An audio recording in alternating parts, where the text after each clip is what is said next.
Hello friend, সবাইকে very very good evening. যেহেতু এখন সন্ধ্যা লেগে গেছে কিন্তু ব্লগটা ছিল আমার দুপুরে, তো আমি আজকে সুন্দর একটা রেসিপি তোমাদের সাথে শেয়ার করব। যেহেতু প্রচন্ড গরম পড়েছে, দেখো আমি বাজার থেকে কি মাছ নিয়ে এসেছি। এটা হচ্ছে বাঁচা মাছ। দেখো মাছটা যে অতটাও ভালো ছিল তা নয়, কিন্তু মোটামুটি। কারণ আমার একটু দেরি হয়ে গেছিল বাজারে যেতে, তার জন্য দেখো এই মাছটাকে তোমরা কি মাছ বলো কিন্তু আমি জানি না, তো আমরা তো এটাকে বাঁচা মাছ বলি।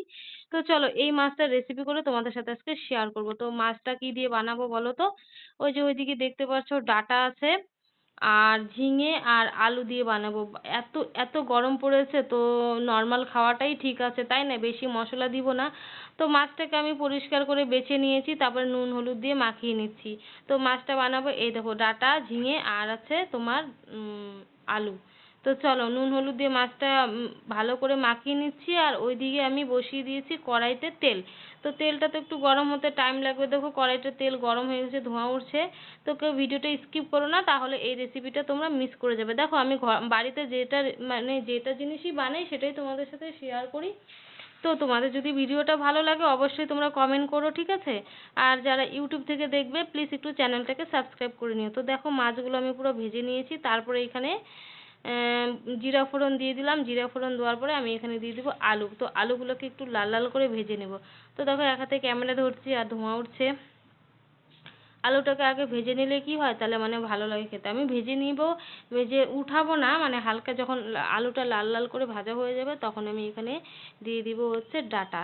তো দেখো লাল লাল ভাজা হয়ে গেছে, আমি ডাঁটাটা দিয়ে দিলাম। তো ডাঁটাটা দিয়েও ভেজে নিব, হালকা ভেজে নেওয়ার পরে দিয়ে দিব ঝিঙাটা।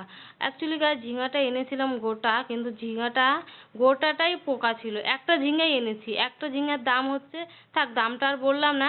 তো গোটা ঝিঙাটাই পচা, তো একটুখানি ঝিঙা বেরিয়েছে। তো এখানে মশলা হিসেবে আদা বাটা, জিরা বাটা আর ধনে গুঁড়ো, আর এখানে আছে অল্প হালকা পেঁয়াজ দিয়েছি, বেশি না, একটু পেঁয়াজ দিয়েছি।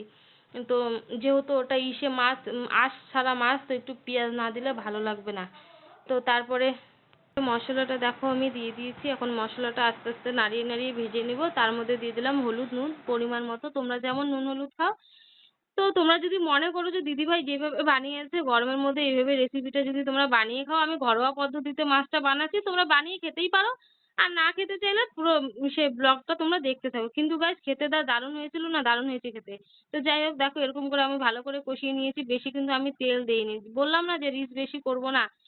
তো এখন যেহেতু কষানোটা আমার হয়ে গেছে, তো আমি এখন এখানে ঝোল দিয়ে দিব। মানে ঝোল বলতে জল দিয়ে দিব। যতটা তোমরা ঝোল খাবে দিবে। এটা ঝোলও খাওয়া যায়, কিন্তু মাখা মাখা খেলে একটু ভালো লাগে খেতে।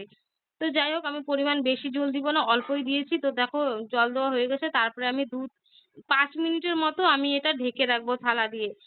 তাহলে ঝোলটাও ফুটে যাবে, আর ডাঁটাটাও সিদ্ধ হয়ে যাবে, আলুটাও সিদ্ধ হয়ে যাবে। তো চলো দেখো ঢাকনাটা এখন ঘুচিয়ে নিব, ধোঁয়া উঠছে। তার জন্য ক্যামেরাটায় তো হচ্ছে না, এই দেখো। তো এবার এই ঝোলটাতে আমি মাছগুলো ছেড়ে দিব। ভেজে রেখেছিলাম যে মাছটা, ওই মাছগুলো আমি ছেড়ে দিব। যেহেতু ঝোলটা ফুটে গেছে, আলু টালু সব সিদ্ধ হয়ে গেছে, তো তারপর ঝোলের মধ্যে আমি একটা একটা করে মাছগুলো ছেড়ে দিব। মাছগুলো ছেড়ে দেওয়ার পরে আমি এর উপর দিয়ে ধনেপাতা কুচি দিয়ে আবার 2 মিনিটের জন্য ঢেকে দিব। তো এইভাবেই আমার রেসিপিটা পুরোটা আমার বানানো হয়ে গেছে। তো তোমরা দেখতে থাকো। গরমের মধ্যে এরকম খাবারটা খেলে হয়তো পেটটা ভালো থাকবে, তাই না? তো দেখো ফুটে গেছে, তো ধনেপাতাগুলো দিয়ে দিচ্ছি। ভাবলাম কি ব্লগ দিব ভেবে পাচ্ছি না, তো ভাবলাম রেসিপিটা যেহেতু করছি, তরকারিটা যেহেতু বানাচ্ছি, তো তোমাদের সাথে কেন শেয়ার করব না, তাই না? তো চলো দেখতে থাকো। তো হয়ে গেছে রেডি তরকারি। দেখো দারুণ হয়েছে খেতে, যা হয়েছে না কি বলবো, দারুণ হয়েছে। কালারটা দেখে বুঝতে পারছো নর্মাল তরকারি। তো চলো টাটা বাই বাই। ভালো লাগলে অবশ্যই লাইক কমেন্ট শেয়ার করে দিও। সবাই ভালো থেকো, টাটা।